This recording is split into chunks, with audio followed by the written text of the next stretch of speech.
Según los evangelios, una de las tareas principales en su campaña por la renovación de Israel, además de hacer curaciones y enseñar y predicar que el reino de Dios estaba cerca, era el exorcismo.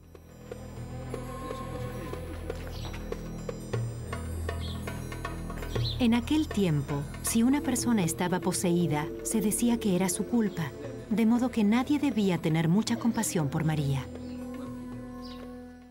La gente creía que los demonios poseían a las personas que habían obrado mal y que por lo tanto merecían estar poseídas. La gente buena y honesta estaba protegida de los demonios.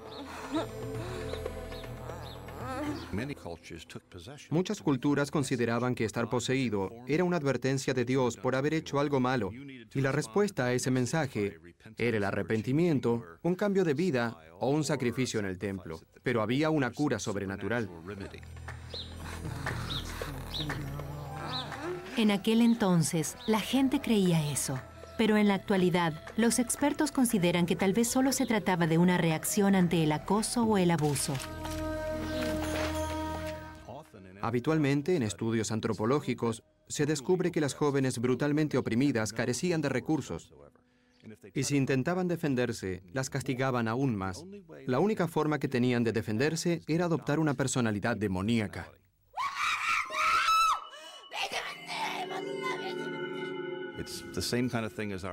Es lo mismo que nuestra defensa de la demencia o la frase, "el diablo me llevó a hacerlo". Posiblemente María Magdalena le hacía frente a la opresión, asumiendo personalidades demoníacas. De ser así, esto explicaría por qué era soltera. El hecho de que estuviera poseída por 7 demonios indicaría que no era una esposa ni muy apropiada ni muy atractiva para nadie. Cualquiera fuera la causa de su posesión, según el Evangelio de Lucas, el exorcismo de María fue lo que la llevó a unirse al movimiento de Jesús.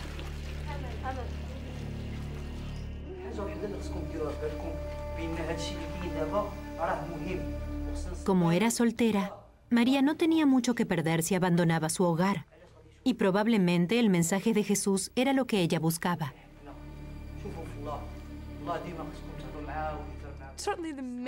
Sin dudas, el mensaje que predicaba Jesús tenía un atractivo particular para los marginados de la sociedad, como los dichos en los que Jesús dice, por ejemplo, los primeros serán los últimos y los últimos los primeros. Y la gente que no tenía vínculos familiares fuertes, tal vez se sentía atraída por un movimiento que valoraba otras cosas por sobre los lazos familiares. Hasta el momento, las evidencias muestran una imagen de María Magdalena que no concuerda con la de una prostituta. Lo que podemos deducir es que era una marginal, posiblemente soltera, que Jesús libra de su posesión y luego ella lo sigue. Pero la Biblia no es nuestra única fuente. Libros antiguos que se descubrieron por casualidad revelan conceptos nuevos y sorprendentes acerca de María Magdalena. En 1945, en Nag Hammadi, al sur de Egipto, 2 hombres hallaron un jarrón de cerámica sellado. Pensaron que contenía un tesoro, así que decidieron romperlo. En su interior, hallaron un tesoro en libros de papiros.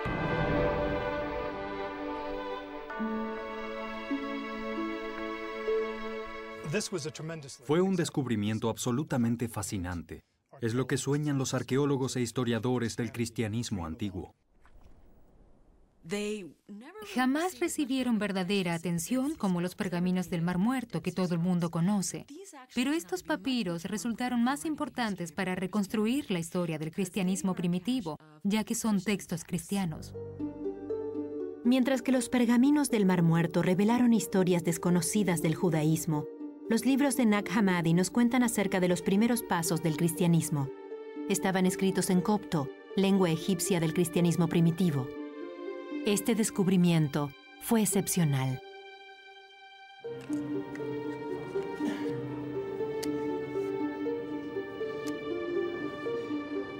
Stephen Emmel es un experto en copto y se dedicó a restaurar y traducir dichos libros. Es una nueva colección de literatura acerca del primer período del cristianismo y nos abre una puerta a diferentes momentos del comienzo del cristianismo, a los que de otro modo no tendríamos acceso. El descubrimiento incluye el Evangelio de Tomás, el Evangelio de Felipe y los Hechos de Pedro. Estos textos no fueron incluidos en la Biblia porque no concordaban con la doctrina cristiana y se los conoce como apócrifos. Apócrifo es un libro que data del comienzo del cristianismo y proporciona datos secretos y desconocidos. Por ejemplo, en los Evangelios del Nuevo Testamento se dice que después de la resurrección Jesús habló con sus discípulos, pero no sabemos mucho qué les dijo. Muy bien, podemos leer esas palabras en los Evangelios de Nag Hammadi. A pesar de que no forman parte de la Biblia, los expertos creen que proveen datos significativos sobre la historia cristiana. Por supuesto, eso es lo más interesante de esta clase de literatura. Estos textos apócrifos nos dan la posibilidad de conocer costumbres genuinas de Jesús que por alguna razón no se incluyeron en el Nuevo Testamento. Y por primera vez en cientos de años, se halló una nueva fuente de información acerca de María Magdalena. Pero estos libros también revelan algo sorprendente acerca de su posición entre los discípulos de Jesús. Con frecuencia, María Magdalena aparece como una discípula muy destacada. En pasajes en los que Jesús dialoga con sus discípulos, María Magdalena hace preguntas con buen fundamento. Mientras que por momentos los demás parecen confundidos, ella es la que entiende. Es un desafío a la imagen tradicional de María Magdalena, una prostituta reformada que se suma a los grupos marginales del movimiento de Jesús. Pero aún hay más sorpresas. Uno de los documentos descubiertos en Nag Hammadi es el Evangelio de Felipe, en el que María Magdalena es un personaje clave. Su contenido dio lugar a una de las afirmaciones más polémicas sobre ella. Durante el tiempo que permanecieron enterrados en el desierto, las hormigas atacaron algunos libros. En este evangelio, carcomieron una parte crítica. Ese espacio vacío es el tormento de muchos estudiosos desde hace décadas. Este pasaje claramente se refiere a María Magdalena. Aunque las hormigas se comieron parte del nombre, aún queda suficiente para que no haya ninguna duda de que es ella. María de Mag. Da se perdió y luego Lena.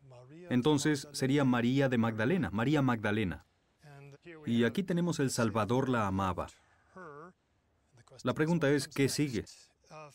Por la manera en la que el texto continúa en la página siguiente, podemos restaurar el contenido. Los discípulos le preguntan al Salvador por qué ama a María Magdalena más que a ellos. Eso nos permite llenar este espacio. El Salvador la amaba a ella más que al resto de los discípulos. Esto sugiere que María y Jesús tenían una relación especial, que era su compañera favorita, más cercana que los demás. Y los espacios carcomidos dan lugar a